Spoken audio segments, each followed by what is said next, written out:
ಹುಬ್ಬಳ್ಳಿಯಲ್ಲಿ ಹಳೆ ವೈಷಮ್ಯದ ಹಿನ್ನೆಲೆಯಲ್ಲಿ ಯುವಕನನ್ನ ಬರ್ಬರವಾಗಿ ಹತ್ಯೆ ಮಾಡಲಾಗಿದೆ. 15-20 ಜನರಿಂದ ಚಾಕು ಇರಿದು ಯುವಕನ ಹತ್ಯೆ ಮಾಡಲಾಗಿದ್ದು, ಹುಬ್ಬಳ್ಳಿಯ ಮಂಟೂರ್ ರಸ್ತೆ ಬಳಿಯಲ್ಲಿ ಘಟನೆ ನಡೆದಿದೆ. ಮೃತ ಮಲ್ಲಿಕ್ ಹಾಗೂ ಮೂವರು ಅಂಗಡಿ ಬಳಿಯಲ್ಲಿ ನಿಂತಾಗ ಏಕಾಏಕಿ ಬಂದು ಚಾಕುವಿನಿಂದ ಮಾರಣಾಂತಿಕ ಹಲ್ಲೆ ನಡೆಸಿದ್ದಾರೆ. ಮಲ್ಲಿಕ್ ಜೊತೆಯಲ್ಲಿ ಇನ್ನೋರ್ವನ ಮೇಲೆ ಕೂಡ ಹಲ್ಲೆ ಆಗಿದ್ದು, ಕಿಮ್ಸ್ನಲ್ಲಿ ಚಿಕಿತ್ಸೆ ನೀಡಲಾಗ್ತಾ ಇದೆ. ಶ್ಯಾಮ್ ಜಾದವ ಮತ್ತು ಎಂಡಿ ದಾವೂದ್ ಗ್ಯಾಂಗ್ ನಡುವೆ ಆಗಾಗ ಗಲಾಟೆಗಳು ನಡೀತಾ ಇತ್ತು. ಮೃತ ಮೊಹಮ್ಮದ್ ಮಲ್ಲಿಕ್ ಜಾನ್, ಎಂಡಿ ದಾವೂದ್ ಸಹಚರ. ಮೊಹಮ್ಮದ್ ಮಲ್ಲಿಕ್ ಬೆಂಬಲಿಗರು ಕಿಮ್ಸ್ ಆಸ್ಪತ್ರೆಯ ಮುಂದೆ ಜಮಾವಣೆಗೊಂಡಾಗ ಪೊಲೀಸ್ ಕಮಿಷನರ್ ಶಶಿಕುಮಾರ್ ಅವರು ಹೊರಗಡೆ ಕಳಿಸಿದರು. 8 ಗಂಟೆ ಸಮಯದಲ್ಲಿ ಒಬ್ಬ ವ್ಯಕ್ತಿ ಮೇಲೆ ಹಲ್ಲೆ ಮಾಡಿದ್ದಾರೆ. ಅವನ ಮೇಲೆ ಸ್ವಲ್ಪ ಕೆಲವು ಮಾರಕಾಸ್ತ್ರಗಳಿಂದ ಹಲ್ಲೆ ಮಾಡಿದ ಹಿನ್ನೆಲೆಯಲ್ಲಿ ಅವನ್ನ ಕಿಮ್ಸ್ ಹಾಸ್ಪಿಟ್ಲಿಗೆ ಅಡ್ಮಿಟ್ ಮಾಡಿದ್ದಾರೆ. ಡಾಕ್ಟರ್ಸು ಟ್ರೀಟ್ ಮಾಡ್ತಾ ಇದ್ದಾರೆ.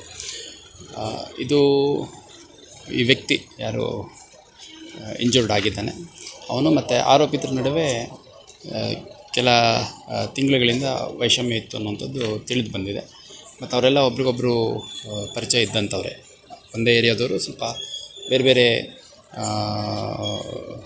ಸ್ಥಳೀಯವಾಗಿ ಬೇರೆ ಬೇರೆ ಏರಿಯಾದವರು, ಬಟ್ ಪರಸ್ಪರ ಒಬ್ರಿಗೊಬ್ಬರು ಪರಿಚಯ ಇದ್ದಂಥವ್ರೆ. ವೈಯಕ್ತಿಕ ದ್ವೇಷದ ಹಿನ್ನೆಲೆಯಲ್ಲಿ ಒಂದು ಘಟನೆ ನಡೆದಿದೆ ಅಂತ ತಿಳಿದು ಬಂದಿದೆ.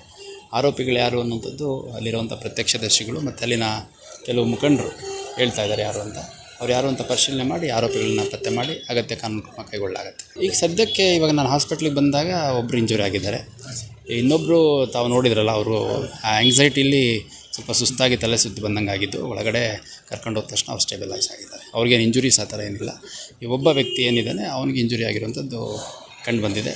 ಸ್ವಲ್ಪ ತೀವ್ರತರವಾದ ಇಂಜುರೀಸು ಆಗಿದೆ. ಇವಾಗ ಆರೋಪಿಗಳು ಯಾರು ಅನ್ನುವಂಥದ್ದು ಹೆಸರುಗಳು ಅಥವಾ ಸ್ವಲ್ಪ ನಿರ್ದಿಷ್ಟವಾಗಿ ಇಂತಿಂಥವ್ರೆ ಅನ್ನೋಂಥದ್ದು ಗೊತ್ತಿಲ್ಲ. ಅಲ್ಲೇನು ಡೀಟೇಲ್ಸ್ ಸಿಗುತ್ತೆ ಮತ್ತು ಪ್ರತ್ಯಕ್ಷದರ್ಶಿಗಳು ಏನು ಹೇಳ್ತಾರೆ ಅದನ್ನು ನೋಡಿಕೊಂಡು ಎಲ್ಲ ಆರೋಪಿಗಳನ್ನು ಆದಷ್ಟು ಬೇಗ ವಶಕ್ಕೆ ತೊಗೊಂಡು ವಿಚಾರಣೆಗೊಳಪಡಿಸಲಾಗುತ್ತೆ ಮತ್ತು ಅಗತ್ಯ ಕಾನೂನು ಕ್ರಮವನ್ನು ಕೈಗೊಳ್ಳಲಾಗುತ್ತೆ. ಎಕ್ಸಾಕ್ಟ್ಲಿ ಹೇಳಲಿಕ್ಕಾಗಲ್ಲ. ಅದು ಆರೋಪಿಗಳು ಯಾರು ಮತ್ತು ಇವರು ಯಾರು ಇಂಜೋರ್ಡ್ ಇದ್ದಾನೆ ಅವನು ಯಾರು, ಅವನ ಜೊತೆ ಯಾರು ಇರ್ತಿದ್ರು, ಇದನ್ನೆಲ್ಲ ಪರಿಶೀಲನೆ ಮಾಡಿದ ಮೇಲೆ ಎರಡು ಗುಂಪುಗಳ ನಡುವೆ ಏನಾದರೂ ಆಗಿರೋ ಸಂಘರ್ಷನ ಅನ್ನೋಂಥದ್ದು ಹೇಳಲಿಕ್ಕೆ ಸಾಧ್ಯ ಆಗುತ್ತೆ. ಈಗ ಕಿಮ್ಸಲ್ಲಿ ಅಡ್ಮಿಟೆಡ್ ಇದ್ದಾನೆ. ICUದಲ್ಲಿ ಅವನಿಗೆ ಎಮರ್ಜೆನ್ಸಿ ವಾರ್ಡಲ್ಲಿ ಟ್ರೀಟ್ಮೆಂಟ್ ಮಾಡ್ತಾ ಇದ್ದಾರೆ. ಅದೇನಾಗಿದೆ ಅನ್ನೋಂಥದ್ದು ನಾನು ಈಗಷ್ಟೇ ನೋಡಿ ಬಂದೆ. ಡಾಕ್ಟ್ರುಗಳ ಹತ್ರ ಮಾತನಾಡಲಿಕ್ಕಾಗಿಲ್ಲ. ಇಂಜುರಿ ಆಗಿರುವಂಥದ್ದು, ತೀವ್ರತರವಾದ ಇಂಜುರಿ ಆಗಿರುವಂಥದ್ದು ಸದ್ಯಕ್ಕೆ ನಮಗಿರುವಂಥ ಮಾಹಿತಿ. ನ್ಯೂಸ್ ಅಲರ್ಟ್, ನಿಮ್ಮಿಂದ ನಿಮಗಾಗಿ.